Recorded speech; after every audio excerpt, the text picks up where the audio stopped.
sekarang negara kesatuan Republik Indonesia ini sedang dalam kondisi tidak baik-baik saja. Bahkan mungkin ada yang menyebut ini sedang emergency, darurat. Kondisinya sudah darurat. Karena apa?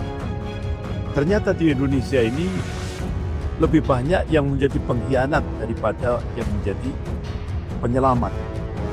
Benar-benar kalau dalam pandangan saya ini sangat mengerikan. Bahkan hampir 200 lebih kader-kader komunis yang berada di DPR RI. Semuanya itu sekarang sudah melakukan balas dendam kepada umat Islam, ulamanya dan Islam dengan menggunakan kekuasaan. Ayo, selamatkan negara kesatuan Republik Indonesia. Jadi ternyata banyak sekali di Indonesia ini yang menjadi pengkhianat bangsa. Sehingga akhirnya NKRI ini sekarang dalam kondisi danger, bahaya. Bapak-bapak, ibu-ibu yang dimuliakan Allah. Akhirnya kami mencoba untuk melakukan koordinasi secara nasional di Jakarta.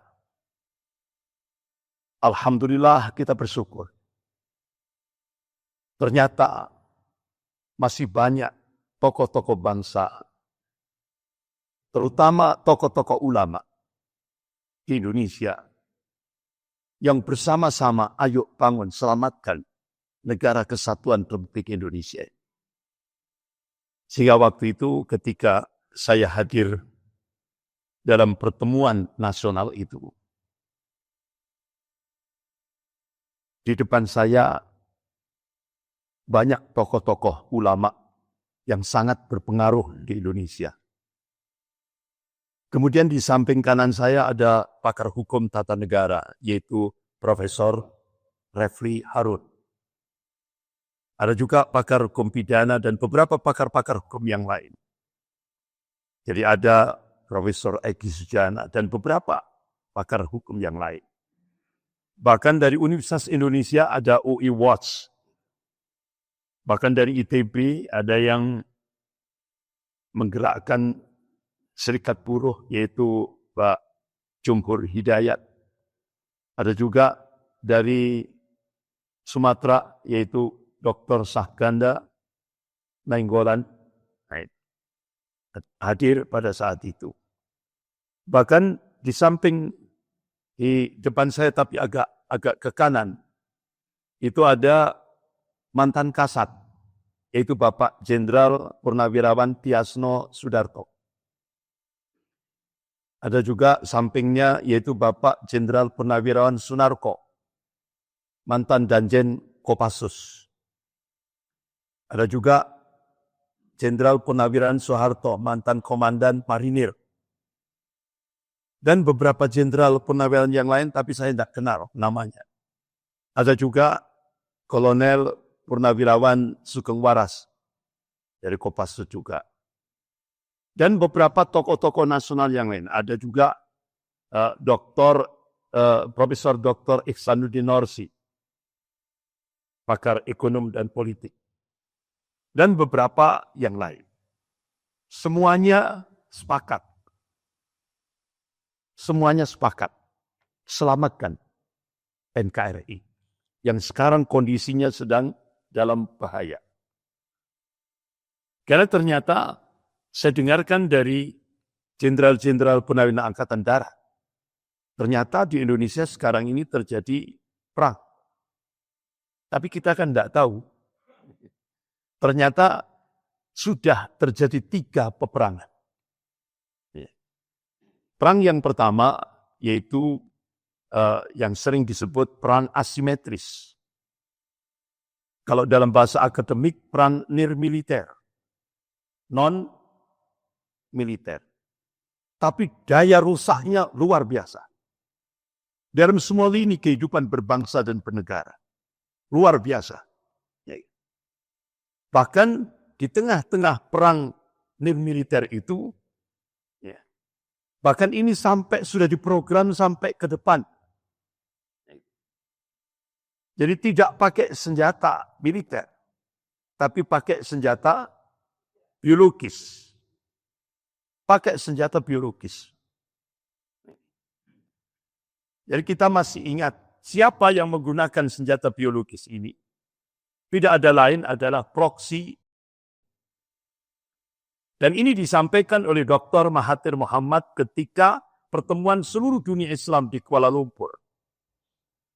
Beliau memberikan statement yang patut kita garis bawahi. The Jews run this world by proxy. Jadi, itu untuk menguasai dunia ini lewat proxy. Boneka. Nah, proxy Yahudi sekarang, Cina dan Amerika. Tangan kanannya Amerika, tangan kirinya. Siapa pengendali utama kalau dulu Rothschild dan Rockefeller? Sekarang Henry Kissinger dan George Soros. Dan itu banyak penopang-penopangnya salah satu di antaranya Bill Gates. Jadi ternyata senjata biologis ini tujuannya cuma satu. Depopulasi. Pengurangan jumlah penduduk. Lewat apa? Virus.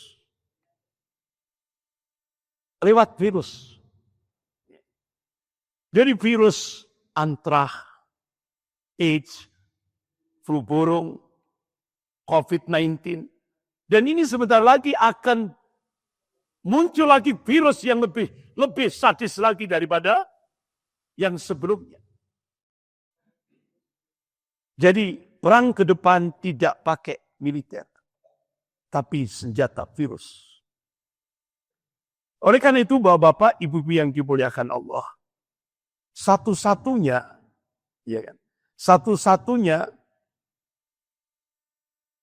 yang berani, terutama di Indonesia, yang berani melakukan perlawanan terhadap proksi Yahudi ini adalah seorang ibu, Profesor Dr. Siti Fadilah Supari. Ya. Beliau Menteri Kesehatan. Ya. Mantan Menteri Kesehatan. Jadi Bapak-bapak, Ibu-ibu yang dimuliakan Allah, Masya Allah. Ternyata untuk menggoncang satu negara adidaya, itu tidak perlu Kopassus. Tidak perlu. Cukup satu ibu di Indonesia, yaitu Profesor Dr. Siti Fadilah Supari. Beliau dengan tekunnya nulis agenda harian, ditulis sama beliau. Bahkan beliau sebagai Menteri Kesehatan waktu itu zaman Presiden SBY. Itu luar biasa, Bapak-bapak, Ibu yang dimuliakan Allah. Beliau melakukan sidak. Apa? Di laboratorium Namru 2 milik Angkatan Laut Amerika. Sebelah gedung percetakan keuangan negara Republik Indonesia. Begitu sidak, tanpa protokoler. Ya Allah, kaget beliau. Ternyata lab itu hanya kamuflase, tapi di dalamnya, ya Allah, menciptakan senjata-senjata biologis. Sehingga akhirnya beliau langsung mengambil policy tutup Namru. Luar biasa beraninya beliau. Ini yang dihadapi negara adidaya Amerika. Sampai akhirnya Bapak-bapak, Ibu yang dimuliakan Allah, agenda harian beliau itu langsung diterjemahkan dalam bahasa Inggris. Goncang, seluruh dunia goncang, lebih khusus Amerika. Sehingga akhirnya pejabat-pejabat keamanan Amerika di Pentagon dan beberapa senator Amerika datang ke Indonesia, minta kepada Presiden SBY segera detail Profesor Dr. Siti Fadilah Supari. Karena ini sangat membahayakan bagi Amerika, bagi proksi Akhirnya Bapak-Bapak, Ibu-Ibu yang dimuliakan Allah, ketika beliau diundang di sebuah pondok pesantren di Jakarta, apa statement beliau? Saya hanya takut kepada Allah. Saya tidak takut kepada siapapun, hatta Amerika sekalipun. Allahu Akbar. Baja. Kondisi kolbu beliau baja sekali. Akhirnya beliau dijebloskan ke penjara tanpa prosedur hukum. Dijebak. Kena 4 tahun penjara. Ini resiko. Karena beliau melakukan perlawanan terhadap senjata biologis yang diciptakan oleh proksi-proksi yang akhirnya apa yang terjadi, Bapak-Bapak, Ibu yang dimuliakan Allah? Benar. Apa yang disampaikan oleh beliau itu hak. Qadarullah, ada pesawat charteran mendadak karena kerusakan mesin di Bandara Pudong, China.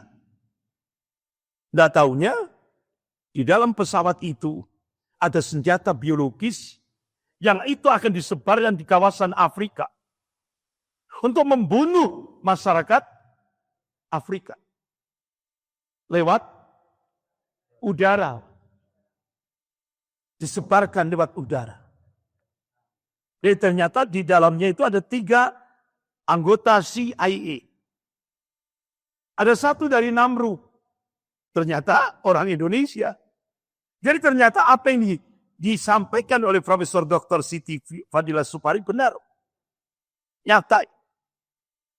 Ya Allah. Beliau terima itu. Dan insya Allah beliau ambil hikmah apa yang dibalik. Insya Allah ada hikmah besar. Tapi yang penting beliau sudah menyelamatkan. Artinya memberikan warning hati-hati terhadap 2 proksi. Bapak, Ibu yang dimuliakan Allah. Akhirnya pada saat Indonesia diserang dengan virus COVID-19, ada kebijakan dari Menkumham. Apa? Umur 60 tahun ke atas harus dikeluarkan dari penjara-penjara yang di bawah naungan Kemenkumham. Yang karena sangat rentan sekali. Sangat rentan sekali terhadap virus ini. Jadi kebijakan Menkumham dikeluarkan umur yang tahanan-tahanan yang 60 tahun ke atas. Tapi anehnya, Profesor Dr. Siti Fadilah Supari itu umurnya 70. Tapi tidak dikeluarkan. Aneh kan? Karena beliau sangat berbahaya. Bagi siapa? Bukan bagi bangsanya. Tapi bagi proksi Amerika dan China. Beliau terima itu. Masya Allah. Tapi perjuangan beliau sampai akhirnya di penjara itu beliau berhasil mendirikan sebuah masjid yang bagus. Ini perjuangan beliau.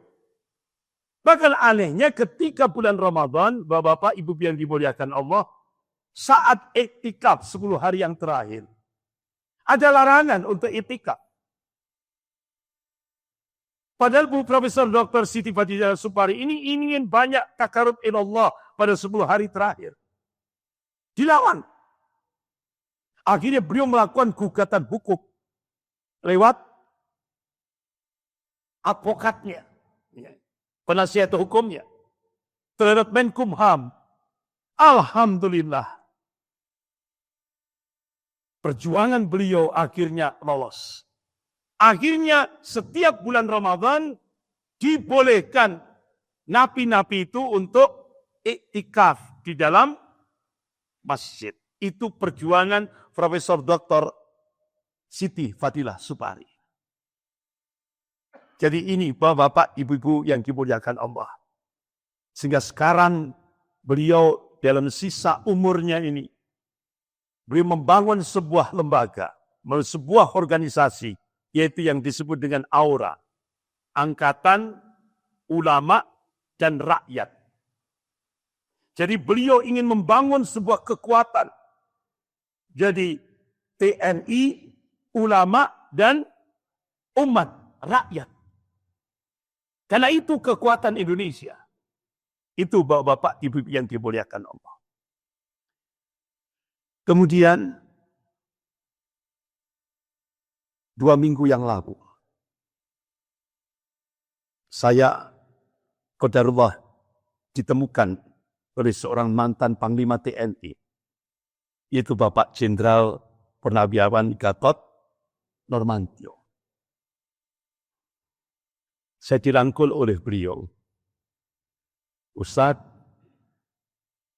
alhamdulillah saya selama ini ngikuti ceramah-ceramah Ustadz di YouTube. Jadi alhamdulillah beliau ternyata mengikuti ceramah-ceramah saya di YouTube, di channel YouTube. Dan alhamdulillah beliau menyampaikan tentang kondisi Indonesia kekinian. Benar-benar saya benar-benar cukup kaget sekali. Karena beliau mantan Panglima TNI. Saya kira tahu kondisi yang real di Indonesia. Benar-benar kalau dalam pandangan saya ini sangat mengerikan. Tapi saya nggak boleh menyampaikan di publik. Jadi cukup saya sendiri saja yang mendengarkan itu. Itulah kondisinya. Jadi intinya terakhir dari beberapa pertemuan-pertemuan itu tadi, saya mengambil kesimpulan, ayo selamatkan negara kesatuan Republik Indonesia. Waktu itu saya diberikan kesempatan 5 menit untuk menyampaikan bagaimana solusi menurut pandangan din agama. Waktu itu saya sampaikan salah satu dari prolog yang dari waktu 5 menit itu, saya sampaikan ini kondisi Indonesia kekinian itu tidak lepas dari sejarah. Karena apa? Allah ingatkan dalam surah Al-Fat ayat 23. A'udzubillahi minasyaitonir rajim. Sunnatullahi allati qad khalat min qabl. Wa lan tajida sunnahi tabdila. Jadi sunnatullah itu sudah berlaku sejak dulu, kata Allah. Dan kalian tidak akan pernah menemukan, melihat perubahan akan sunnatullah. Artinya apa? Bapak-bapak, ibu yang dimuliakan Allah, Allah Subhanahu wa Ta'ala yang menciptakan alam jagat raya ini. Allah Subhanahu wa Ta'ala yang menguasai rotasi alam jagat raya ini. Allah Subhanahu wa Ta'ala yang meninggikan langit tanpa tiang ini. Mengabarkan sejarah akan berulang. Yang membedakan adalah warna dan kualitasnya. Oleh karena itu di hadapan beberapa tokoh-tokoh ulama, tokoh-tokoh nasional, bahkan juga dari Jenderal Purnawiawan Angkatan Darat tadi, saya sampaikan kalau dulu ABRI dan umat Islam bersatu melawan komunis, insya Allah ke depan umat Islam dan TNI bersatu untuk menghadapi komunis gaya baru. Sejarah akan berulang. Kenapa? Kalau dulu ABRI dan umat Islam. Karena ABRI masih eksis. Kalau sekarang, kenapa saya sebutkan umat Islam dan TNI? Kenapa kalau umat Islam dulu? Karena TNI sudah dikunci. Dengan Undang-Undang nomor 34 tahun 2004. TNI sudah tidak boleh lagi masuk wilayah sospol, sosial politik. Harus balik ke barak. Sehingga benar-benar TNI benar-benar dimarginalkan, dipinggirkan dalam kehidupan berbangsa dan bernegara. Bahkan bapak-bapak, ibu-ibu yang dimuliakan Allah juga kita lihat. Kalau dulu Kopassus itu ranking 3 tingkat dunia. Kekuatan militer seluruh dunia. Itu Kopassus ranking 3. Sekarang anjlok.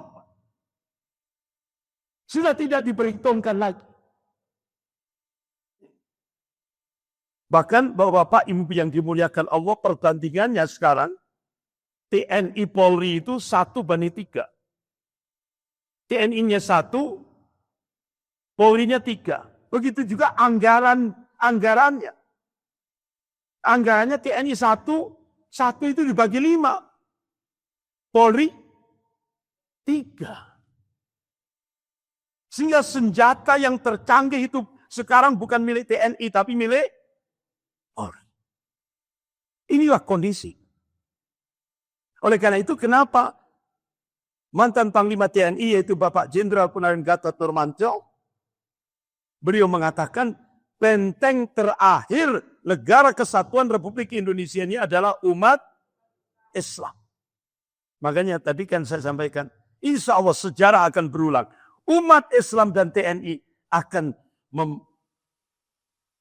memperkuat, artinya istilahnya menyelamatkan Indonesia, negara kesatuan Republik Indonesia ini dari komunis gaya baru.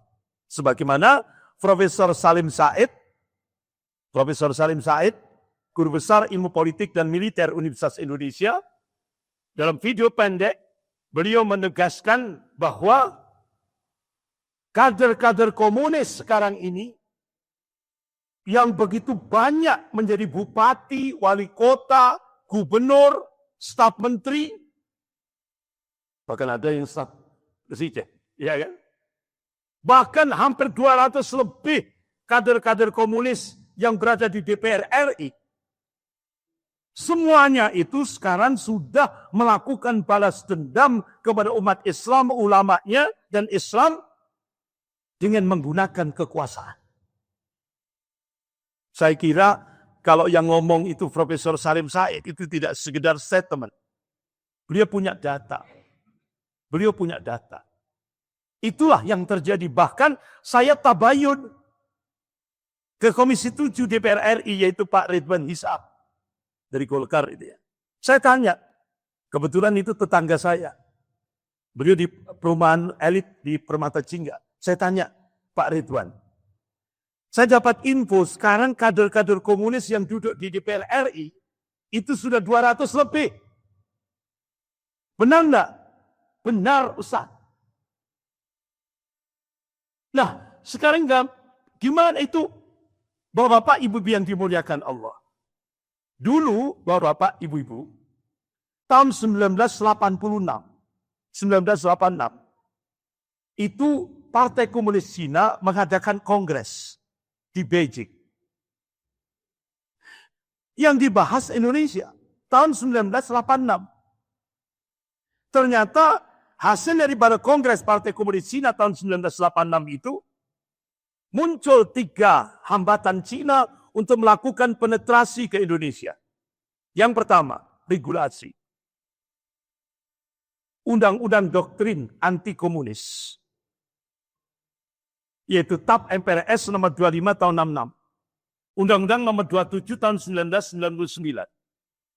Hambatan yang kedua yaitu positioning Pancasila sebagai musuh komunis. Hambatan yang ketiga, sikap anti komunis umat Islam seluruh Indonesia termasuk Sumatera Barat masih solid. Nah, akhirnya ternyata sampai hari ini 3 hambatan Cina itu sudah jebol semuanya.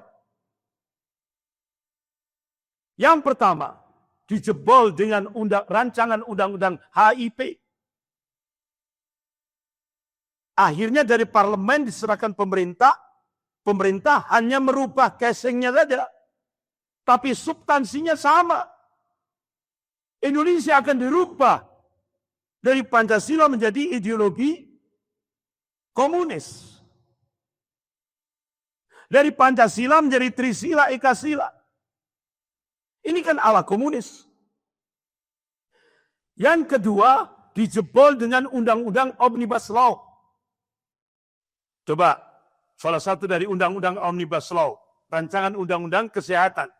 Sudah, kita tidak lagi punya kedaulatan sebagai sebuah negara yang merdeka dan berdaulat. Sudah enggak? Padahal, ya Allah, dari Sumatera Barat, saat Indonesia dibombardir, ibu kota negara Jogja dibombardir agresi Belanda kedua. Dari Sumatera Barat, dari Bukit Tinggi, yaitu Bapak Safruddin Pramila Negara. Beliau mendapat amanah, akhirnya diproklamasikan menjadi Presiden Darurat Republik Indonesia. Karena Presiden Soekarno, Wakil Presiden Bung Hatta, kabinet semua menteri ditangkap oleh penjajah Belanda. Diasingkan. Masya Allah, dari rumah beliau, Bapak Safruddin Prawira Negara, alhamdulillah atas pertolongan Allah, berhasil menyelamatkan negara kesatuan Republik Indonesia ini dalam percaturan politik dunia sampai nembus ke PBB di New York. Tapi itulah adab seorang ulama dari Bukit Tinggi, Sumatera Barat. Setelah amanah itu diterima dan beliau benar-benar ingin menyelamatkan Indonesia dalam waktu 8 bulan, alhamdulillah Indonesia kondusif.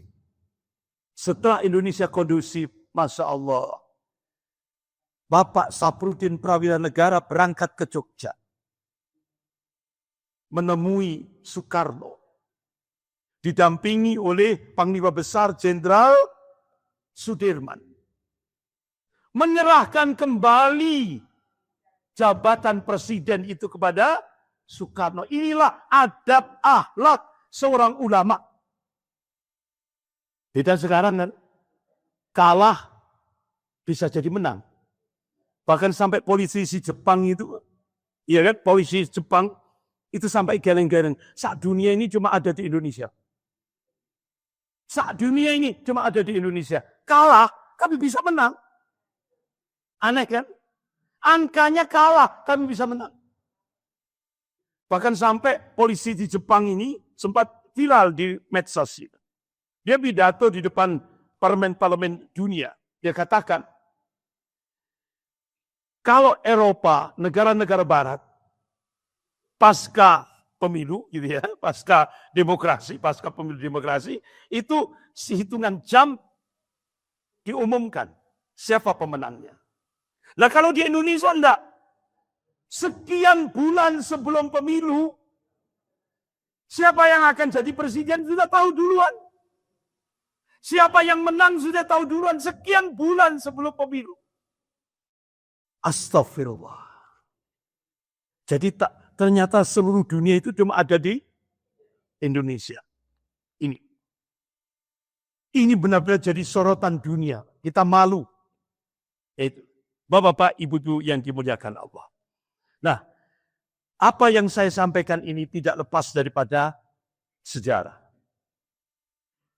Makanya kenapa ulama-ulama Ahlus Sunnah wal Jamaah seperti Al-Imam At-Tabari rahimahullah, Ibnu Sa'ad rahimahullah, dan beberapa ulama-ulama Ahlus Sunnah wal Jamaah yang lain. Beliau menjadikan sejarah itu menjadi profesi ilmiah. Kenapa? Kalau kita ingin menganalisis kondisi kekinian, ulama-ulama Ahlus Sunnah memberikan satu pandangan. Kita harus setback. Buka sejarah. Insya Allah analisis kita akan menyeluruh. Totalitas, tidak parsial. Itulah makanya kenapa Bapak Ibu yang dimuliakan Allah, ada salah satu ulama kita yaitu Ibnu Khaldun rahimahullah. Kitab yang ditulis oleh beliau, kitab Al-Muqaddimah, itu menjadi rujukan dunia Islam dan dunia Barat. Kenapa dunia Barat sampai menjadikan kitab Al-Muqaddimah yang ditulis oleh Ibnu Khaldun menjadi rujukan? Karena ternyata analisisnya tajam sekali. Di samping beliau buka sejarah, beliau ditambah dengan fikih waqi'iyah. Realitas kondisi kehidupan berbangsa dan bernegara seluruh dunia. Makanya kitab yang ditulis beliau menjadi rujukan dunia Islam dan dunia Barat. Nah, Bapak-bapak, coba apa yang terjadi di Indonesia sekarang itu tidak lepas daripada sejarah masa lalu. Ternyata ada genealogi paham pergerakan dan paham politik di Indonesia pada masa penjajahan Belanda. Ternyata Bapak Ibu yang dimuliakan Allah, apa yang diingatkan oleh Allah dan Rasulnya terjadi. As-sira' bainal haq wal batil. Pertarungan antara al-haq dan batil itu senantiasa ada. ila yaumil kiamah. Jadi pertarungan ideologis antara umat Islam, komunis, nasionalis sekuler, Kristiani radikal, itu mulai dulu sampai sekarang tetap berlangsung. Tetap berlangsung. Bahkan pertarungan ideologis itu tadi tidak lepas daripada skenario global. Dalam hal ini yang sekarang adalah dua negara adidaya. Tujuannya apa? Ingin menaklukkan Indonesia yang jumlah penduduk muslimnya terbesar seluruh dunia. Dan itu diungkap oleh lembaga riset The Pew Forum on Religion and Public Life. Menempatkan Indonesia dalam ranking pertama jumlah penduduk muslim terbesar seluruh dunia.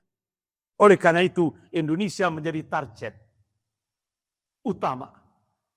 Bahkan 2025 sudah diprogram oleh dua kekuatan dunia ini. Indonesia dan Pakistan. Ini dua negara yang dijadikan sasaran utama. Sehingga Bapak-Bapak, Ibu yang dimuliakan Allah, ada sebuah buku berbahasa Rusia. Yang satu berbahasa Inggris. Ternyata dua buku ini sama. Strategi untuk menghancurkan dua negara itu. Yaitu Indonesia dan Pakistan. Tapi nggak bisa saya sampaikan pagi ini. Karena nggak cukup waktunya. Nah, saya langsung saja kita masuk pada ini. Jadi dulu saat Indonesia dijajah oleh Belanda, ada pergerakan Islam yang pertama kali muncul tahun 1905 Miladiyah Masehi. Yang dimotori oleh Haji Umar Said Cokroaminoto, Haji Saman Hudi, dan Kiai Haji Agus Salim. Allahumma yarham. Berdirilah Serikat Islam yang pijakannya adalah Al-Quran dan As-Sunnah. Puncaknya dimotori oleh Bapak Muhammad Nasil, Allahumma yarham. Ini satu gerakan ideologis. Nah, Bapak-Bapak, Ibu yang dimuliakan Allah. Ternyata setelah 3 tahun, penjajah Belanda merasa gerah. Karena ternyata anggota Serikat Islam itu seluruh Indonesia, jutaan. Akhirnya Belanda memunculkan organisasi tandingan dari Serikat Islam. Dan itu semuanya pionirnya itu ada 2. Madame Blavatsky dan Karl Marx. Ini sama-sama 2 tokoh Yahudi internasional. Madame Blavatsky di Indonesia itu digerakkan oleh Liberton. Ini orangnya. Dengan mengajarkan ajaran teosofi. Artinya agama-agama di Indonesia itu harus di-cleaner. Itulah ajaran teosofi. Sehingga muncul gerakan nativisasi. Dibenturkan antara adat, budaya, dan agama. Dibenturkan. Akhirnya Belanda memunculkan organisasi baru untuk menandingi Serikat Islam tahun 1908. Yaitu organisasi Budi Utomo. Ini. Bapak-bapak, ibu-ibu yang dimuliakan Allah. Nah, apa perbandingan Serikat Islam dan Budi Utomo? Serikat Islam tujuannya adalah untuk Islam Raya dan Indonesia Raya. Sementara Budi Utomo untuk Jawa dan Madura saja. Jawa dan Madura saja. Dari kalangan bangsawan. Ini. Bagaimana bahasa anggaran dasar, anggaran rumah tangga Serikat Islam? Pakai bahasa Indonesia. Kalau anggaran dasar, anggaran rumah tangga organisasi Budi Utomo pakai bahasa Belanda. Bagaimana sikap Serikat Islam dan Budi Utomo terhadap penjajah kolonialisme. Kalau Serikat Islam non-kooperatif, antipati terhadap kolonialisme, antipati terhadap penjajahan. Sementara Budi Utomo kooperatif. Kenapa? Kenapa kok kooperatif? Karena semua pengurus Budi Utomo itu pegawai yang digaji oleh penjajah Belanda. Apa bapak-bapak ibu-ibu sering menyebut amtenar. Digaji oleh Belanda. Nah, bagaimana sikap perjuangannya? Kalau Serikat Islam memperjuangkan Islam. Kalau Budi Utomo anti terhadap Islam politik dan anti Arab. Sehingga akhirnya bapak-bapak ibu yang dimuliakan Allah, Profesor Ahmad Mansur Suryanegara, guru besar ilmu sejarah Universitas Padjadjaran Bandung, mengungkap sejarah. Ternyata tanggal 11 Januari 1918, organisasi Budi Utomo lewat buletin Jawi Hisworo menghina Rasulullah SAW. Ditulis dalam buletinnya, Rasulullah pemabuk, Rasulullah pezina. Tanggal 11 Januari 1918. Ini masih ada, Pak. Bukti otentiknya masih ada.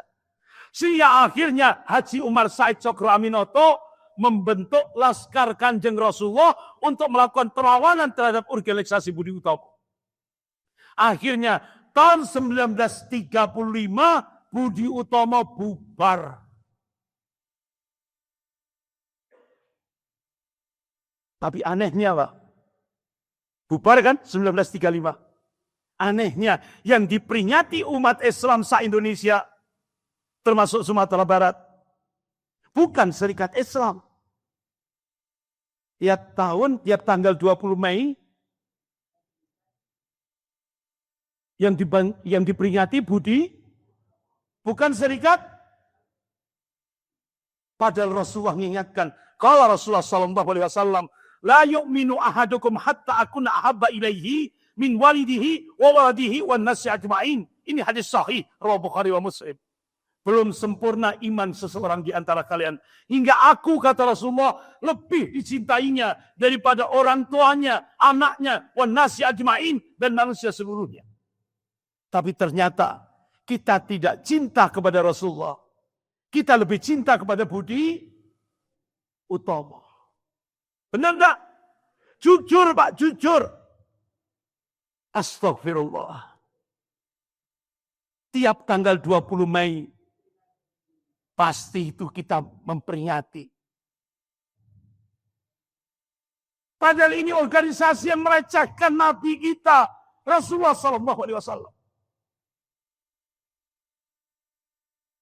Jadi kalau bisa tahun depan jangan peringati lagi.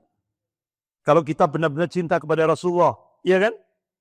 Nah, tunjukkan kita barok, berlepas diri.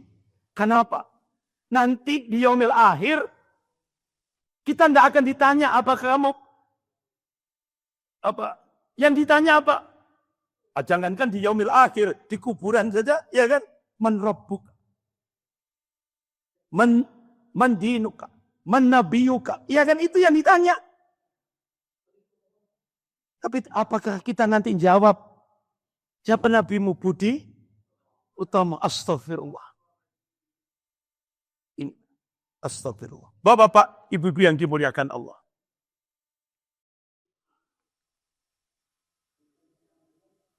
Nah, akhirnya alhamdulillah kalangan muda Indonesia tepat tanggal 27 dan 28 Oktober 1928 di Jakarta. Semua kalangan muda Indonesia, pemuda Indonesia sepakat. Ini kan bahasa ejaan lama. Karena ini teks aslinya. Kami putra dan putri Indonesia mengaku bertumpah darah yang satu tanah Indonesia. Kami putra dan putri Indonesia mengaku berbangsa yang satu bangsa Indonesia. Kami putra dan putri Indonesia menjunjung bahasa persatuan bahasa Indonesia. Alhamdulillah, kalangan muda eksis. Sehingga akhirnya Bapak Muhammad Nasir dari Sumatera Barat, beliau tokoh Masyumi. Kalau waktu itu Hadratus Syekh Hasyim Asy'ari dan K.J. Ahmad Dahlan, artinya Muhammadiyah dan NU bersatu memunculkan Masyumi, Partai Islam yang satu. Waktu itu Bapak Muhammad Nasir, beliau ini sejarah yang tidak bisa dirubah. Ini salah satu tonggak penting ketika terjadi perdebatan ilmiah antara Bapak Muhammad Nasir dari Sumatera Barat dengan Soekarno, Presiden pertama Republik Indonesia, dalam wacana konsep negara. Perdebatan ilmiah. Pak Nasir menegaskan, Islam tidak dapat dipisahkan dari negara. Karena urusan kenegaraan pada prinsipnya merupakan bagian yang terintegrasi dengan risalah Islam.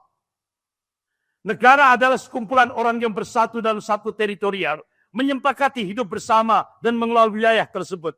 Sebab itu, negara juga menjadi soal yang tidak dapat dipisahkan dari Al-Quran. Akhirnya Bapak Muhammad Nasir mengutip nas Al-Quran, surah Ad-Dzariyat ayat 56. A'udzubillahi minasyaitonir rajim. Wa ma khalaqtul jinna wal insa illa liya'budun. Tidaklah kuciptakan jin dan manusia ini kecuali untuk beribadah kepada Allah, untuk mentauhidkan Allah. Akhirnya dari bertitik tolak dari dasar ideologi Islam ini, Bapak Muhammad Nasir menegaskan cita-cita hidup seorang muslim di dunia ini adalah hanyalah ingin menjadi Abdullah, hambanya Allah. Dan ingin mendapatkan kemuliaan fid dunya wal akhirah. Itu ditegaskan oleh Pak Nasir. Tapi ternyata Soekarno menolak. Soekarno lebih terbius oleh pemikiran Mustafa Kemal Atatürk. Sehingga Soekarno menolak Islam sebagai dasar negara. Inilah sudah mulai terjadi antara Pak Nasir dan Soekarno. Bapak-bapak, ibu yang dimuliakan Allah. Bahkan Pak Nasir menyatakan Mustafa Kemal Atatürk itu sebagai begundal Zionis. Nah, bapak-bapak, ibu yang dimuliakan Allah. Inilah masa-masa emas antara Muhammadiyah dan NU. Yang dimotori oleh Hadratus Syekh Hasyim Asy'ari rahimahullah dan Kiai Haji Ahmad Dahlan. Dia satu guru. Gurunya satu. Akhirnya Hadratus Syekh Hasyim Asy'ari dan Kiai Haji Ahmad Dahlan bagi tugas. Kiai Haji Ahmad Dahlan lebih banyak mendakwahkan Islam di daerah perkotaan. Kiai Haji Hasyim Asy'ari lebih banyak mendakwahkan Islam ke daerah pedesaan. Bagi tugas. Akhirnya dalam pergerakan itu akhirnya memunculkan satu partai Islam, yaitu Masyumi. Ini kertasnya sudah lusuh. Jadi ini kertas lama. Ya inilah tokoh-tokoh Masyumi. Nah, bapak-bapak, ibu-ibu yang dimuliakan Allah. Akhirnya kembali kepada ini tadi. Puncaknya gerakan yang dimotori oleh Madam Blavatsky ini, yaitu puncaknya dimotori oleh Presiden Soekarno sebagai pimpinan Partai Nasionalis Indonesia, PNI. Tidak tahunya di sela muncul ini, ternyata di Indonesia muncul lagi yang dimotori oleh Karl Marx. Yang menggerakkan di Indonesia yaitu Snevit lewat ISDV pada saat penjajahan Belanda. Dan gerakan pertentangan kelas sosial ini digerakkan di Indonesia. Puncaknya dimotori oleh DNID. Dari mana? Sumatera Barat. Jadi Sumatera Barat juga. Ini DNID. Nah, tahun 1950 ternyata antara Soekarno dan DNID punya kesamaan. Ada perselingkuhan. Ada perselingkuhan. Sehingga akhirnya bapak-bapak, ibu yang dimuliakan Allah, muncullah duet pemimpin nasional. Soekarno dan D.N. Aidit. Pertanyaannya kemana Bung Hatta? Bung Hatta Mufarokoh. Berlepas diri dari ideologi komunis. Lepas. Akhirnya terjadi duet nasional. Bahkan yang dijadikan pijakan adalah Pancasila 1 Juni.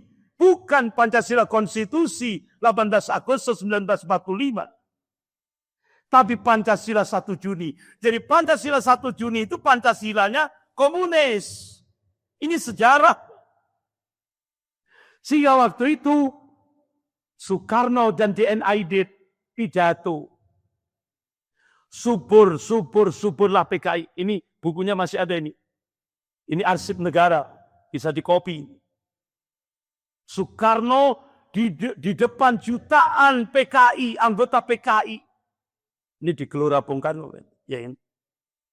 Kalau sekarang GBK, ya kan GBK.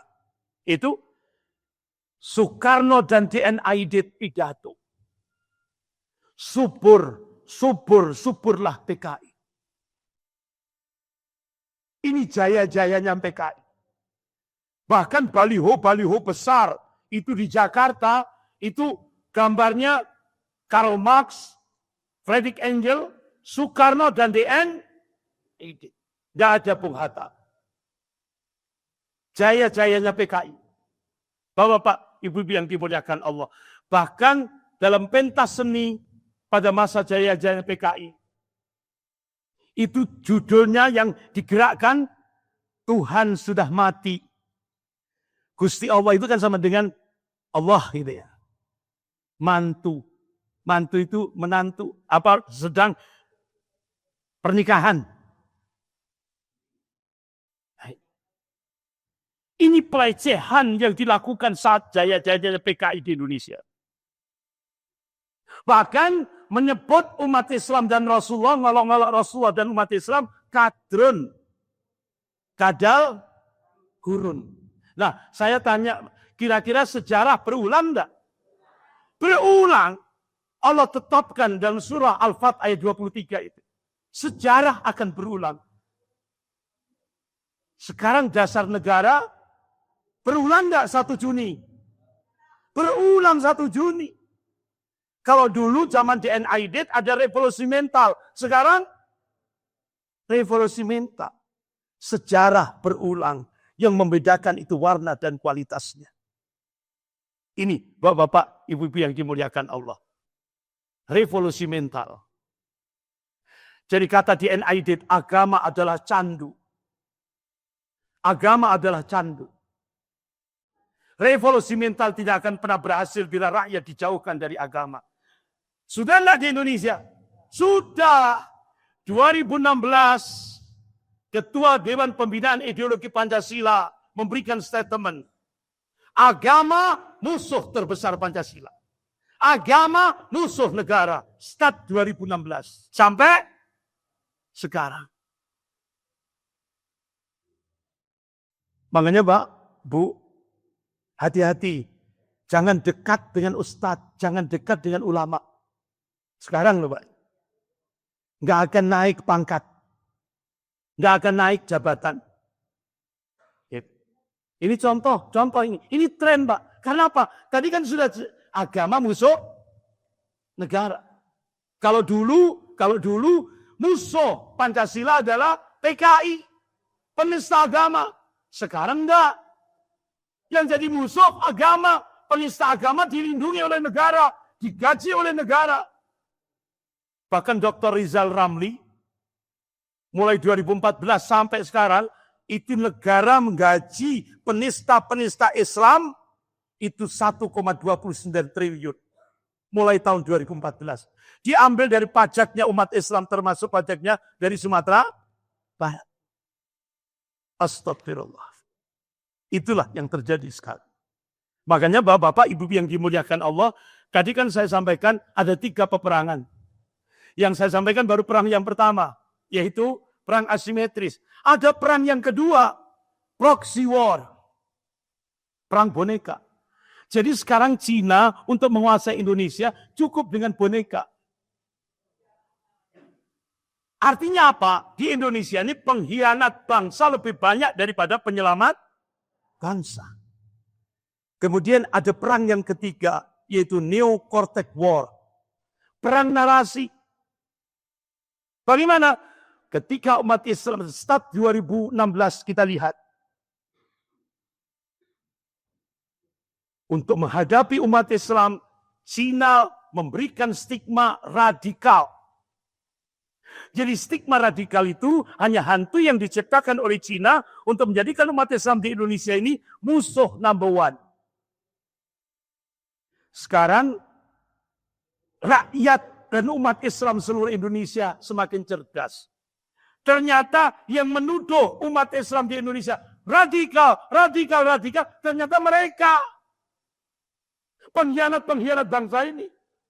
Ternyata yang merusak negara ini, yang menuduh kita radikal. Itu maling teriak, maling. Itu yang terjadi di Indonesia sekarang. Nah sekarang sudah mulai cerdas kan umat Islam? Dirubah sekarang. Perang narasinya apa? Menggunakan corong. Pondok pesantren Az-Zaitun di Indramayu. Caranya itu sekarang Neo-Cortex War, perang narasi. Padahal kan sudah jelas kan, Panji Gumilang sudah menyatakan saya komunis, ya kan? Dia menyatakan komunis. Dia lecehkan Allah, dia lecehkan Rasulullah, dia lecehkan Al-Quran, dia lecehkan Islam, dia lecehkan ulama. Bahkan ketua MUI ketika rapat ditembak sampai kacanya pecah. Ternyata yang nembak digaji 200 juta untuk menggoncang kantor MUI pusat di Jakarta. Karena waktu itu sedang rapat. Sampai seperti itu mereka. Nah, oleh karena itu Bapak-bapak, Ibu yang dimuliakan Allah, inilah yang terjadi.